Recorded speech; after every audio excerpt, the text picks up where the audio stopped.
Santo Niño Medallion, ito ay nakakatulong sa taong magdadala nito na magbigay ng swerte sa negosyo at hanapbuhay, sabayan lang ng pagsusumikap at tamang kaalaman sa iyong ginagawa. Nakakatulong ito magtunaw ng mga negatibong enerhiya sa katawan ng tao. Nag-attract ito ng mga good luck at good spirits. At ito ay nakakatulong rin magbigay proteksyon sa lahat ng klase ng mga nilalang na hindi nakikita ng ordinaryong mata ng tao, kagaya ng mga aswang, demonyo, kapre at iba pa.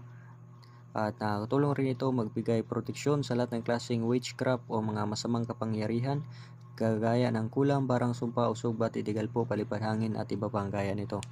At ito ay nakakatulong rin magbigay proteksyon sa lahat ng klaseng malalang aksidente na maaaring ikamatay ng tao, na siya ay hindi basta-basta namamatay sa panahon ng mga panganib at sa mga aksidente.